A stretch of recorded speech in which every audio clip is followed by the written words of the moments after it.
Hi friends, ಎಲ್ರಿಗೂ ನಮಸ್ಕಾರ. ಎಲ್ಲ ಹೇಗಿದ್ದೀರಾ? ಐ ಹೋಪ್ ತಾವೆಲ್ಲರೂ ಕೂಡ ತುಂಬ ಚೆನ್ನಾಗಿದ್ದೀರಾ ಅಂತ ಭಾವಿಸ್ತೀನಿ. Welcome back to my channel. ನನಗೆ ಜ್ವರ ಏನೋ ಬಿಟ್ಟಿತ್ತು, ಸ್ವಲ್ಪ ಸುಸ್ತಿತ್ತು ಅಂದ್ಬಿಟ್ಟು ಪಾಪ ನಮ್ಮ ಹಸ್ಬೆಂಡೇ ಮಾರ್ನಿಂಗ್ ಎದ್ದು ಟಿಫನ್ ಎಲ್ಲ ಮಾಡಿ ಇನ್ನು ಮಕ್ಳಿಗೆ ಸ್ನಾನ ಎಲ್ಲ ಮಾಡಿಸಿದ್ರು. ಯಾಕಂದರೆ ನನಗೆ ಮತ್ತೆ ಹೋಗಿ ಎಲ್ಲ ಸ್ನಾನ ಮಾಡಿಸ್ಕೊಳಕ್ಕೆಲ್ಲ ಆಗಲ್ಲ ಅಂದ್ಬಿಟ್ಟು ಅವರೇ ಮಕ್ಕಳಿಬ್ರಿಗೂ ಸ್ನಾನ ಎಲ್ಲ ಮಾಡಿಸಿ ರೆಡಿ ಮಾಡಿಸಿದ್ದು. ಯಾರು ಸ್ನಾನ ಮಾಡಿಸಿದ್ದು? ಪಪ್ಪನಾ? ನೋಡು, ಮೂಗಲ್ಲಿ ಇನ್ನೂ ಸುರಿತಾ ಇದೆ ಗುಂಡೆ. ನಿನಗೆ ಶೀತ ಕಡಿಮೆ ಆಗಿಲ್ಲ ಇನ್ನೂ ಬಂಗಾರಿಗೆ? ಹಾಂ,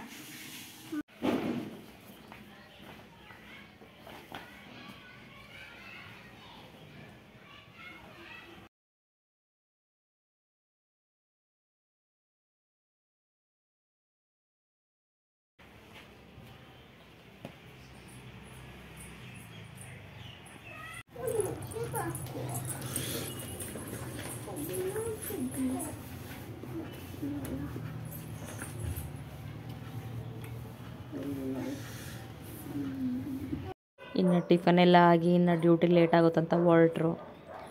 ನಮ್ಮವ್ರಿಗೆ ಸಂಡೇ ಟೈಮೆಲ್ಲ ತುಂಬ ಕ್ರೌಡ್ ಇರುತ್ತೆ. ಯಾವಾಗಲೂ ಅಷ್ಟೇ, ಎವ್ರಿ ವೀಕೆಂಡ್ ಅಂತೂ ಅವ್ರಿಗೆ ಲೀವ್ಸ್ ಆಗಲಿ ಪರ್ಮಿಷನ್ ಆಗಲಿ ಸಿಗೋದೇ ಇಲ್ಲ. ಹೇಗಿದ್ದರೂ ನಾನು ಟ್ಯಾಬ್ಲೆಟ್ಸ್ ಎಲ್ಲ ತೊಗೊಂಡಿದ್ದೆ ಅಲ್ವಾ, ಆಲ್ಮೋಸ್ಟು ಸ್ವಲ್ಪ ಕಡಿಮೆನೇ ಆಗಿತ್ತು. ಇನ್ನು ಮಾರ್ನಿಂಗ್ ಟಿಫನ್ ಮಾಡಿ ಟ್ಯಾಬ್ಲೆಟ್ಸ್ ತಗೊಂಡ್ರೆ ಸರಿ ಹೋಗುತ್ತೆ ಅಂದ್ಬಿಟ್ಟು ನಾನೇ ಹೇಳಿದೆ. ಇನ್ನು ಡ್ಯೂಟಿಗೆ ಹೊರಟ್ರು ಅವರು. ತಪ್ಪಿ ಮಕ್ಕಳನ್ನ ಅಂಗಡಿಗೆ ಕಳಿಸಿದ್ರೆ ಈ ಥರ ಮಾಡ್ತಾರೆ. ನನ್ನ ಮಗನಿಗೆ ಜಸ್ಟ್ ಟೊಮ್ಯಾಟೊ ಮತ್ತು ಹಾಲು ಮತ್ತು ಮೊಟ್ಟೆ ತಗೋಬಾ ಅಂದೆ. ನೋಡಿ ಹೋಗ್ಬಿಟ್ಟು ಬಿಸ್ಕೆಟ್ಟು, ನೂಡಲ್ಸು. ಇದು ಈಗ ತಾನೇ ಹುಷಾರಿಲ್ದಲೇ ಮಲಗಿದ್ದ, ಇನ್ನೇನು ಕ್ಲಿಯರ್ ಆಯ್ತಲ್ಲ ಅಂದರೆ ಸ್ಟಾರ್ಟ್ ಆಗಿಬಿಟ್ಟಿದೆ ಆಲ್ರೆಡಿ ಜಂಕ್ ಫುಡ್. ನಾನು ಇದೆಲ್ಲ ಜಾಸ್ತಿ ಮಾಡಿಕೊಡಲ್ಲ, ಯಾವಾಗಲಾದರೂ ಮಂತ್ಲಿ ಒನ್ಸು ಏನಾದರೂ ಎಮರ್ಜೆನ್ಸಿ ಟೈಮಲ್ಲಿ ಮಾತ್ರ ಮಾಡಿಕೊಡೋದು. ಓಕೆ, ಎತ್ತಿಟ್ಟಿರ್ತೀನಿ ಅಷ್ಟೇ. ಈಗ ಸದ್ಯಕ್ಕೆ ಮಾಡೋಕ್ಕೆ ಹೋಗಲ್ಲ. ಇನ್ನು ಮೊಟ್ಟೆ ಸಾಂಬಾರೆಲ್ಲ ಮಾಡಬೇಕಿತ್ತು, ಸಂಜೆನೂ ಆಗುತ್ತೆ ಅಂದ್ಬಿಟ್ಟು ಸದ್ಯಕ್ಕೆ ಇಷ್ಟು ತರಿಸ್ಕೊಂಡೆ. ಹಾಲು ಬೇರೆ ಸಿಗಲಿಲ್ಲ ಸದ್ಯಕ್ಕೆ. ಈ ಹಾಲು ನಮಗೆ ಎಮರ್ಜೆನ್ಸಿ ಸಿಕ್ಕಿದೆ, ಇದನ್ನೇ ತಗೊಬಂದ ಸಂಜೆಗೆ ಬೇಕಾಗುತ್ತೆ ಅಂದ್ಬಿಟ್ಟು.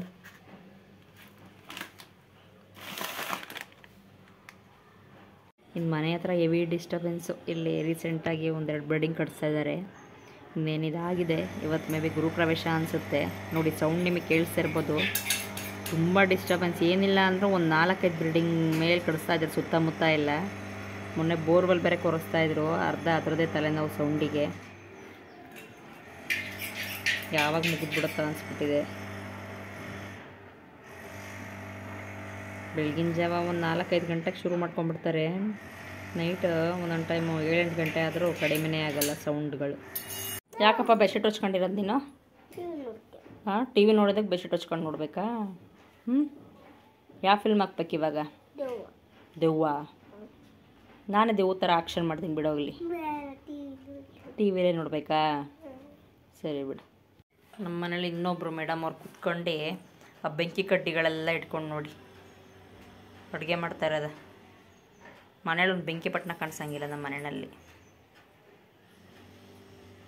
ಟೈಮು 2:35 ಆಗಿದೆ. ಊಟ ಮಾಡಬೇಕೀಗ. ಇನ್ನೇನು ಅಡುಗೆ ಆಗೋಯ್ತು. ಈಗ ಊಟ ಮಾಡ್ಕೊಂಡು ಯಾವ್ದಾರ ಮೂವಿ ನೋಡ್ಕೊಂಡಿರ್ಬೇಕಷ್ಟೆ. ಮನೆಯಲ್ಲಿ ಬಿಸಿನೀರು ಕುಡಿಯೋದಾಗ್ಬಿಟ್ಟಿದೆ ಒಂದು ವೀಕಿಂದ ಎಲ್ಲರೂ. 3 ಟೈಮು. ಇನ್ನು ರೈಸಿಗೆ ಕೂಡ ಇಟ್ಟಿದ್ದೀನಿ. ನಾನು ಇವತ್ತು ತಪ್ಪಲಿನಲ್ಲೇ ಮಾಡ್ತಾಯಿದ್ದೀನಿ ರೈಸ್ನ. ತಪ್ಪಲಲ್ಲೇ ರೈಸ್ ಮಾಡಿದ್ರೆ ಸ್ವಲ್ಪ ಉದ್ದುದ್ರಾಗಿರುತ್ತಲ್ಲ, ಕುಕ್ಕರಲ್ಲಿ ಬೇಡ ಅಂದ್ಬಿಟ್ಟು ಇದಕ್ಕೆ ಮಾಡೋಕ್ಕೆ ಇಟ್ಟಿದ್ದೀನಿ. ಇನ್ನೇನು ರೈಸ್ ಕೂಡ ಆಯಿತು, ಸಾಂಬಾರು ಮಾಡ್ಕೋಬೇಕಷ್ಟೇ. ಹಸ್ಬೆಂಡೇ ಪಾಪ ಹೇಳಿದರೆ ಸಾಂಬಾರು ಮಾಡಿಟ್ಟು ಹೋಗ್ತಾಯಿದ್ರು. ಇನ್ನು ಅವರು ಡ್ಯೂಟಿ ಎಲ್ಲ ಹೋಗೋದು ಪಾಪ ಅವ್ರಿಗೂ ತುಂಬ ರಿಸ್ಕ್ ಅನಿಸುತ್ತೆ. ಸಾಂಬಾರು ನಾನೇ ಮಾಡ್ಕೋತೀನಿ ಬಿಡಿ ಅಂದ್ಬಿಟ್ಟು ಮಾರ್ನಿಂಗ್ ಮಾತ್ರ ಟಿಫನ್ ಮಾಡಿಸ್ಕೊಂಡಿದ್ದೆ ಅಷ್ಟೇ. ರೈಸ್ ಆಗಿದೆ. ಇನ್ನು ಮೊಟ್ಟೆ ಸಾಂಬಾರು ಮಾಡೋಣ ಅಂತ ಎಲ್ಲ ರೆಡಿ ಮಾಡ್ಕೋತಾ ಇದ್ದೀನಿ. ತೋರಿಸ್ಕೊಡ್ತೀನಿ ಯಾವ ರೀತಿ ಮಾಡೋದು ಅಂತ. ತುಂಬ ಸಿಂಪಲ್ಲಾಗಿ ಒಂಥರ ಟೇಸ್ಟು ಡಿಫ್ರೆಂಟ್ ಆಗಿರುತ್ತೆ. ನಾಟಿ ಸ್ಟೈಲ್ ಅಂತಲೇ ಹೇಳ್ಬೋದು, ಚೆನ್ನಾಗಿರುತ್ತೆ. ಇನ್ನೂ ರೆಡಿ ಮಾಡ್ಕೊಂಡಿದ್ದೆ, ಕೆಲವೊಂದಷ್ಟು ಇಂಗ್ರೀಡಿಯೆಂಟ್ ಹಾಕಬೇಕು. ಕೊತ್ತಂಬರಿ ಏನಿರಲಿಲ್ಲ, ಈಗ ತರಿಸ್ಕೊಂಡಿದ್ದೀನಿ ಅಲ್ವಾ, ಹಾಕ್ತೀನಿ. ನಾನು ಸಾಂಬಾರ್ಗೆ ಏನಂದರೆ ಈ ಥರ ಸಿಪ್ಪೆ ಎಲ್ಲ ನಾನು ತೆಗಿಯೋಕ್ಕೆ ಹೋಗಲ್ಲ, ಹಾಗೆ ಬಿಟ್ಬಿಡ್ತೀನಿ. ಏನಂದರೆ ಈ ಸಿಪ್ಪೆ ತೆಗೆದು ಮಾಡಿದ್ರೆ ಅಷ್ಟು ಟೇಸ್ಟ್ ಸಿಗಲ್ಲ ಅಂತ ಕಾಣುತ್ತೆ ನನಗೆ ಆ ಥರ ಇಷ್ಟ ಆಗಲ್ಲ. ಹಾಗಾಗಿ ಹುರಿಯೋದಕ್ಕೆ ಫುಲ್ ಸಿಪ್ಪೆ ತೆಗಿಯಲ್ಲ, ಹಾಗೆ ಜಸ್ಟ್ ಸೆಂಟ್ರಲ್ಲಿ ಮಾತ್ರ ಈ ಥರ ಕಟ್ ಮಾಡಿಕೊಂಡು ಈ ಥರ ಹುರಿಯೋದಕ್ಕೆ ಹಾಕೋತೀನಿ ಅಷ್ಟೇ ಸಾಂಬಾರಿಗೆ.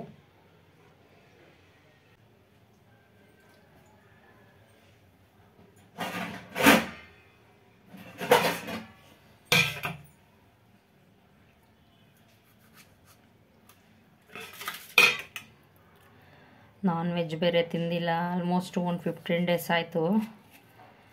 ತಿನ್ನೋಣ ಅಂದ್ಕೊಂಡ್ವಿ, ಅದೇ ಗೊತ್ತಲ್ಲ ಈ ಥರ ಹೆಲ್ತ್ ಇಶ್ಯೂಯಿಂದ ಮನೇಲಿ ಮಾಡೋ ಹಾಗೆ ಇರಲಿಲ್ಲ. ಇವತ್ತು ಮಾಡೋಣ ಅಂದ್ಕೊಂಡ್ರೆ ಸಡನ್ ನನಗೆ ಬೇರೆ ಹುಷಾರಿಲ್ದಂಗೆ ಆಯಿತು. ಏನಂದರೆ ಜ್ವರ ಇದ್ದಾಗ ನಾನ್ ವೆಜ್ ತಿಂದರೆ ಒಬ್ಬೊಬ್ರಿಗೆ ಡೈಜೆಸ್ಟ್ ಆಗೋಲ್ಲ. ಡಾಕ್ಟ್ರು ಸಜೆಸ್ಟ್ ಮಾಡ್ತಾರೆ ಕೆಲವರಿಗೆ, ಇಲ್ಲ ಚಿಕನ್ ಸೂಪೆಲ್ಲ ಕುಡಿಬೋದು, ತಗೊಳ್ಳಿ ಏನಾಗಲ್ಲ ಅಂತ. ಬಟ್ ಆದರೂ ಒಂಥರ ಟೆನ್ಷನ್ನು. ನಮಗೆ ಆ ಸೂಪೆಲ್ಲ ಕುಡಿದ್ರೆ ನಿಜವಾಗ್ಲೂ ಒಂಥರ ಸ್ಯಾಟಿಸ್ಫ್ಯಾಕ್ಷನ್ ಆಗೋಲ್ಲ. ಈ ನಾನ್ ವೆಜ್ ಅಂದರೆ ಖಾರವಾಗಿ ಏನಾದರೂ ಮಾಡ್ಕೊಂಡು ತಿಂದ್ರೇ ಸರಿ. ಅದನ್ನು ಬಿಟ್ಬಿಟ್ಟು ಸೂಪು ಗೀಪು ಇವೆಲ್ಲ ಅಷ್ಟು ಲೈಕ್ ಆಗೋಲ್ಲ. ಮಕ್ಳಿಗೂ ಅಷ್ಟೇ, ಅವ್ರಿಗೂ ಇಷ್ಟ ಆಗೋಲ್ಲ. ಹಾಗಾಗಿ ನಾನು ಸೂಪೇನು ಮಾಡೋಕ್ಕೆ ಹೋಗಲಿಲ್ಲ, ಚಿಕನ್ನೇ ತರಿಸ್ಕೊಂಡಿಲ್ಲ. ಇನ್ನು ಟ್ಯೂಸ್ಡೇ ಮಾಡೋಣ ಅಂದರೆ ಇನ್ನೇನು ಮಾರನೇ ದಿವಸ ಶಿವರಾತ್ರಿ ಹಬ್ಬ ಇದೆ. ಇನ್ನು ಅವತ್ತಿನ ಹಿಂದಿನ ದಿನ ಎಲ್ಲ ನಾನ್ ವೆಜ್ ಮಾಡಿದ್ರೆ ಸರಿ ಹೋಗಲ್ಲ. ಇನ್ನು ಹಬ್ಬ ಕಳೆದ್ಮೇಲೆ ಮಾಡ್ಕೋಬೇಕಷ್ಟೆ.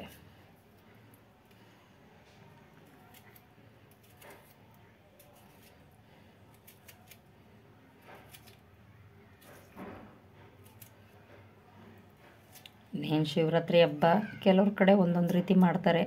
ಇನ್ನು ಈ ಹಬ್ಬಕ್ಕೆ ಸ್ಪೆಷಲ್ ಅಂತೂ ತಂಬಿಟ್ಟೆ. ಆಲ್ಮೋಸ್ಟ್ ಸುಮಾರು ಜನ ಮನೇಲಿ ತಂಬಿಟ್ಟುಗಳು ಮಾಡ್ತಾರೆ. ಕೆಲವೊಂದು ಊರುಗಳಲ್ಲೆಲ್ಲ ಕೆಲವರು ಮಾಡೋದಿಲ್ಲ ತಂಬಿಟ್ಟು. ಇನ್ನು ನಮ್ಮ ಹಸ್ಬೆಂಡ್ ಕಡೆನೂ ಅಷ್ಟೇ, ಆ ಥರ ಎಲ್ಲ ಮಾಡಲ್ಲ ಅವರು. ಅವಲಕ್ಕಿ ಮತ್ತು ಅದು ಜೋಳದ ಕಾಳೇನೋ ಬರುತ್ತೆ, ಅದಕ್ಕೇನೋ ಅಂತಾರೆ, ನಂಗೆ ಅದು ಹೆಸರೇ ಬರ್ತಾಯಿಲ್ಲ. ಅದು ಮಿಲ್ಲಲ್ಲಿ ಏನೋ ಬಿಡಿಸ್ಕೊಬರ್ತಾರೆ, ಮನೆ ಹತ್ರನೇ ಬಂದು ಮಾಡಿ ಕೊಡ್ತಾರೆ. ಸಣ್ಣದು ಜೋಳ ಬರುತ್ತೆ, ಅದರಲ್ಲಿ ಮಾಡಿ ಕೊಡ್ತಾರೆ. ಅದಕ್ಕೆ ಬೆಲ್ಲ ಎಲ್ಲ ಹಾಕಿ ಪೂಜೆ ಎಲ್ಲ ಮಾಡ್ತಾರೆ, ದೇವ್ರಿಗೆ ನೈವೇದ್ಯ ಥರ ಇಟ್ಟು ಆ ರೀತಿ ಮಾಡ್ತಾರೆ ಹಸ್ಬೆಂಡ್ ಕಡೆ. ಇನ್ನು ಅಮ್ಮ ಮನೆ ಕಡೆ ಅಂತೂ ಅವತ್ತಿನ ದಿವಸ ರೈಸ್ ಐಟಮ್ ಏನೂ ಮಾಡಲ್ಲ, ತಂಬಿಟ್ಟು ಮಾಡ್ತಾರೆ ನಮ್ಮಮ್ಮ ಮನೆ ಕಡೆ. ಮಾಡಿ ಒಂದು ಉಪವಾಸ ಇದ್ದು ನೈಟ್ ಜಾಗರಣೆ ಇರ್ತಾರೆ, ಈ ಥರ ಸೆಲೆಬ್ರೇಷನ್ ಮಾಡ್ತಾರೆ.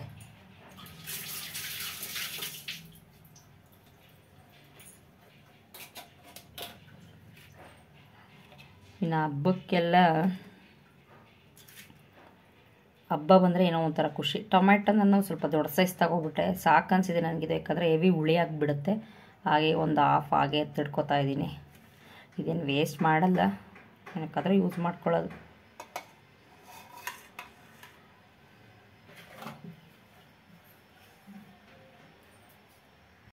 ಇನ್ನು ಮೊಟ್ಟೆ ಸಾಂಬಾರು ಮಾಡೋದಕ್ಕೆ ಏನೇನು ಬೇಕು ಅಂತ: 1 ಬೆಳ್ಳುಳ್ಳಿ, 2 ಇಂಚು ಶುಂಠಿ, 2 ಚಕ್ಕೆ, 4 ಲವಂಗ ಮತ್ತು ಎಕ್ಸ್ಟ್ರಾ ಫ್ಲೇವರ್ ಇರಲಿ ಅಂದ್ಬಿಟ್ಟು ನಾನೇನು ಮಾಡ್ತಿದ್ದೀನಿ, ಅನಾನಸ್ ಹೂವಿದೆ ಅಲ್ವಾ, ಅದರಲ್ಲಿ ಒಂದೇ ಒಂದೆಳೆ ನೋಡಿ ಇಷ್ಟು ಹಾಕ್ತಾಯಿದ್ದೀನಿ. ಒಂಥರ ಡಿಫ್ರೆಂಟ್ ಟೇಸ್ಟ್ ಕೊಡ್ತದೆ ಹಾಕೋದ್ರಿಂದ. ಹಾಗಾಗಿ ನಾನು ಇದು ಒಂದೇ ಒಂದು ತೊಗೊಂಡಿದ್ದೀನಿ. ಇನ್ನು ದೊಡ್ಡ ಸೈಜ್ 2 ಈರುಳ್ಳಿ ತೊಗೊಂಡಿದ್ದೆ. ಅದರ ಜೊತೆಗೆ ತೆಂಗಿನಕಾಯಿ 1 ಹಿಡಿಯಷ್ಟು ಮತ್ತು 1 ಹಿಡಿಯಷ್ಟು ಕೊತ್ತಂಬರಿ ಸೊಪ್ಪು, ಇಷ್ಟು. ಇನ್ನು ನೆಕ್ಸ್ಟು ಒಗ್ಗರಣೆಗೆ ನಾನು 2 ಹಸಿಮೆಣ್ಸಿಕಾಯಿ ಮತ್ತು ಕರ್ಬೇವಿನ ಸೊಪ್ಪು. ಇದು ಬೇಕಾದ್ರೆ ಆಪ್ಷನಲ್ ಹಾಕಿದ್ರೆ ಹಾಕ್ಕೋಬೋದು, ಕೆಲವ್ರು ಹಾಕೋತಾರೆ ಕೆಲವ್ರು ಹಾಕಲ್ಲ. ನಾನು ಇರಲಿ ಅಂದ್ಬಿಟ್ಟು 2 ಹಸಿಮೆಣ್ಸಿಕಾಯಿ, ಕರ್ಬೇವಿನ ಸೊಪ್ಪು, ಈರುಳ್ಳಿ ಮತ್ತು ಒಂದು ಅರ್ಧ ಸ್ಪೂನಷ್ಟು ಕಸ್ತೂರಿ ಮೇಥಿ ತೊಗೊಂಡಿದ್ದೀನಿ ಒಗ್ಗರಣೆಗೆ. ಮತ್ತು ಟೊಮೆಟೊನೂ ಅಷ್ಟೇ ನಾನು ಒಗ್ಗರಣೆಗೆ ಹಾಕ್ತೀನಿ. ಟೊಮೆಟೊ ಒಂದೇ 2. ಇನ್ನು ಇದೆಲ್ಲ ಈರುಳ್ಳಿ, ಬೆಳ್ಳುಳ್ಳಿ, ಶುಂಠಿ ಮತ್ತು ಈ ಚಕ್ಕೆ, ಲವಂಗ, ಕೊತ್ತಂಬರಿ, ತೆಂಗಿನಕಾಯಿ ಇಷ್ಟೆಲ್ಲ ಹುರ್ಕೋತೀವಲ್ವ, ಅದರ ಜೊತೆಗೆ 2 ಸ್ಪೂನ್ ಧನಿಯಾ ಪುಡಿ, 1 ಸ್ಪೂನ್ ಖಾರದ ಪುಡಿ ಹಾಗೂ ಚಿಟಿಕೆಯಷ್ಟು ಅರಿಶಿನ ತೊಗೊಂಡಿದ್ದೀನಿ. ಇಷ್ಟು ಒಗ್ಗರಣೆಗೆ ಬಿಟ್ಟು ಇಷ್ಟೆಲ್ಲ ನಾನು ಎಣ್ಣೆನಲ್ಲಿ ಫ್ರೈ ಮಾಡಿ ರುಬ್ಬೋ ಟೈಮಲ್ಲಿ ಇದನ್ನು ಹಾಕ್ಕೊಂಡು ರುಬ್ತೀನಿ ಅಷ್ಟೇ. ಈಗ ಬಾಣಲಿಗೆ ಎಣ್ಣೆ ಹಾಕ್ಬಿಟ್ಟು ಇದನ್ನು ಹುರಿಯೋಣ. ಇನ್ನು ಬಾಣಲಿಗೆ ಚಕ್ಕೆ, ಲವಂಗ, ಶುಂಠಿ, ಬೆಳ್ಳುಳ್ಳಿ ಒಂದು 2 ನಿಮಿಷ ರೋಸ್ಟ್ ಮಾಡ್ಕೊಂಡು ಆಮೇಲೆ ಅದಕ್ಕೆ ನಾನು ಈರುಳ್ಳಿ, ಕೊತ್ತಂಬರಿ, ತೆಂಗಿನಕಾಯಿ ಆ್ಯಡ್ ಮಾಡ್ತೀನಿ.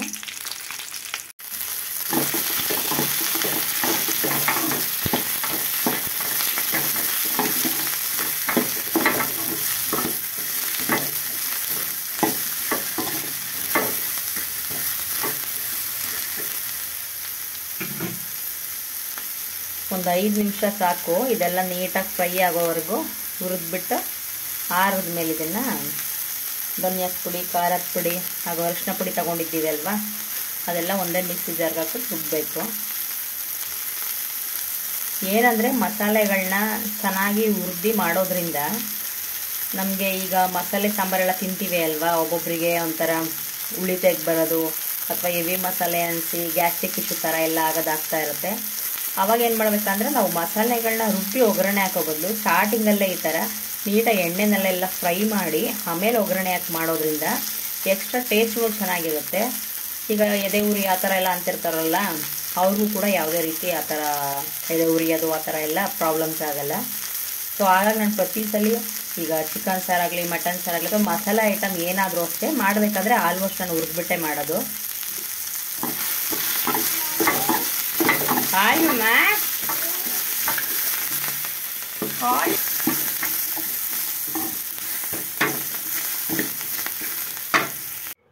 ಈಗ ಹುರಿದಿರೋ ಐಟಮ್ ಎಲ್ಲ ಹಾಕಿದ್ದೀನಿ ಮಿಕ್ಸಿ ಜಾರ್ಗೆ ರುಬ್ಕೊಳ್ಳೋಣ ಅಂತ.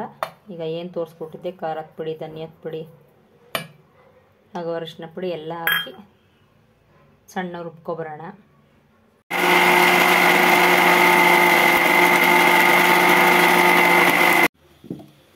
ಮಸಾಲೆ ರುಬ್ಬ ಕೂಡ ರೆಡಿಯಾಗಿದೆ.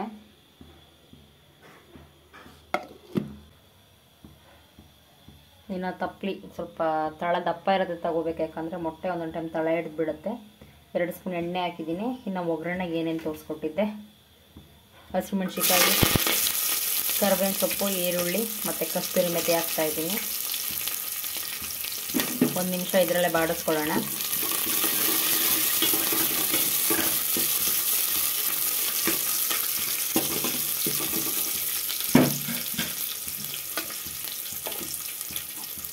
ಇನ್ನು ರುಬ್ಬಿರೋ ಮಸಾಲೆ ಹಾಕ್ಬಿಟ್ಟು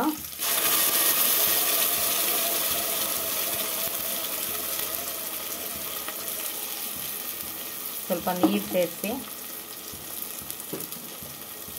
ಒಂದು 5 ನಿಮಿಷ ಹಸಿ ಸ್ಮೆಲ್ ಹೋಗೋ ತನಕ ಇದರಲ್ಲೇ ಬಿಟ್ಬಿಡ್ಬೇಕು.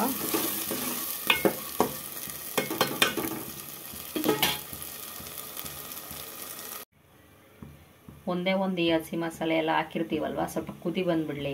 ಇದಾದಮೇಲೆ ನಮ್ಗೆ ಎಷ್ಟು ಬೇಕಷ್ಟು ಅದರ ಅಳತೆ ನೋಡ್ಕೊಂಡು ಸ್ವಲ್ಪ ನೀರು ಹಾಕ್ಬಿಟ್ಟು, ಅಂದರೆ ಗಟ್ಟಿ ಬೇಕಾ ತಿಳಬೇಕಂತ ನೋಡ್ಕೊಂಡು ಎಷ್ಟು ಬೇಕಷ್ಟು ನೀರು ಹಾಕಿ ರುಚಿಗೆ ತಕ್ಕಷ್ಟು ಉಪ್ಪು ಹಾಕೋಣ. ಮೊಟ್ಟೆ ಸಾಂಬಾರಿಗೆ ನಾನು ಒಂದು 8 ಮೊಟ್ಟೆ ತಗೊಂಡಿದ್ದೀನಿ.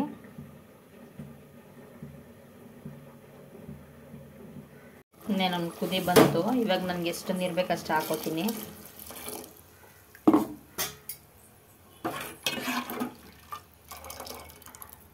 ಸಾಕಿಷ್ಟು. ಸಾಂಬಾರು ಜಾಸ್ತಿ ಗಟ್ಟಿ ಮಾಡೋಕ್ಕೆ ಹೋಗ್ಬಾರ್ದು, ಯಾಕಂದರೆ ಒಂದೊಂದು ಟೈಮ್ ಇದು ಬೆಂದಿ ಆ ಮೊಟ್ಟೆ ಎಲ್ಲ ಹಾಕ್ತೀವಲ್ವ, ಜಾಸ್ತಿ ಗಟ್ಟಿ ಆಗಿಬಿಡುತ್ತೆ. ನಾನು ಹಾಗಾಗಿ ಸ್ವಲ್ಪ ತೆಳು ಥರನೇ ಮಾಡ್ಕೋತೀನಿ, ಆಮೇಲೆ ಗಟ್ಟಿ ಬಂದುಬಿಡುತ್ತೆ ಸಾಂಬಾರು. ಇನ್ನು ನೀರು ಹಾಕಾಗಿದೆ. ರುಚಿಗೆ ತಕ್ಕಷ್ಟು ಉಪ್ಪು ಸೇರಿಸ್ಕೊಳ್ಳೋಣ. ಒಂದು 5 ನಿಮಿಷ ಕುದಿ ಬಂದುಬಿಡಲಿ, ಆಮೇಲೆ ಮೊಟ್ಟೆ ಹೊಡೆದು ಇದಕ್ಕೆ ಹಾಕೋದು.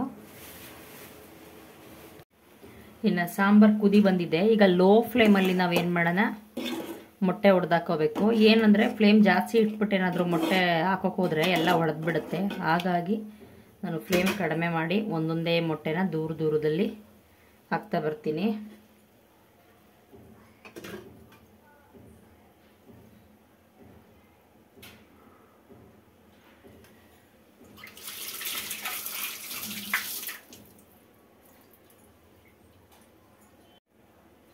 ಮೊಟ್ಟೆನ ಈಗ ಒಂದೊಂದೇ ದೂರದಲ್ಲಿ ಹಾಕ್ತಾ ಬರೋಣ. ನಿಧಾನಕ್ಕೆ ಹಾಕಬೇಕು.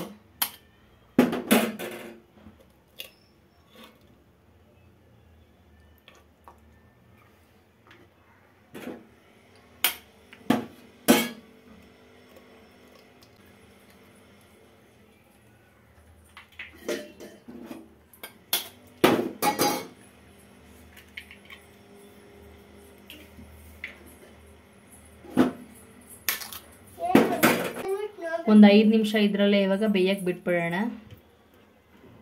5 ರಿಂದ 10 ನಿಮಿಷ ಬೇಕು, ನೀಟಾಗಿ ಬೆಂದಿರುತ್ತೆ. ಫ್ಲೇಮ್ ಸ್ವಲ್ಪ ಮೀಡಿಯಮಲ್ಲೇ ಇಟ್ಕೊಂಡು ಇವಾಗ. ಇನ್ನು ಮೊಟ್ಟೆ ಸಾಂಬಾರು ರೆಡಿ ಆಯಿತು. ಇನ್ನು ಬಡಿಸ್ಕೊಳ್ಳೋಣ. ನೋಡಿ ಇಷ್ಟೇ ಆಗೋಯ್ತು. ತುಂಬ ಟೇಸ್ಟಾಗಿರುತ್ತೆ. ಒಂದ್ಸಲಿ ಟ್ರೈ ಮಾಡಿ ನೋಡಿ. ಐ ಹೋಪ್ ತಮ್ಮೆಲ್ರಿಗೂ ಈ ರೆಸಿಪಿ ಇಷ್ಟ ಆಗಿದೆ ಅಂತ ಭಾವಿಸ್ತೀನಿ. ಇಷ್ಟ ಆದ್ರಲ್ಲ ದಯವಿಟ್ಟು ಲೈಕ್ ಮಾಡಿ, ಶೇರ್ ಮಾಡಿ. ಹಾಗೂ ನನ್ನ ಈ ಒಂದು ಚಾನಲ್ನ ಯಾರು ಹೊಸದಾಗಿ ನೋಡ್ತಾ ಇದ್ದೀರಾ ಪ್ಲೀಸ್ ಸಬ್ಸ್ಕ್ರೈಬ್ ಮಾಡ್ಕೊಳ್ಳಿ ಅಂತ ಹೇಳ್ತಾ ಥ್ಯಾಂಕ್ ಯು ಫಾರ್ ವಾಚಿಂಗ್.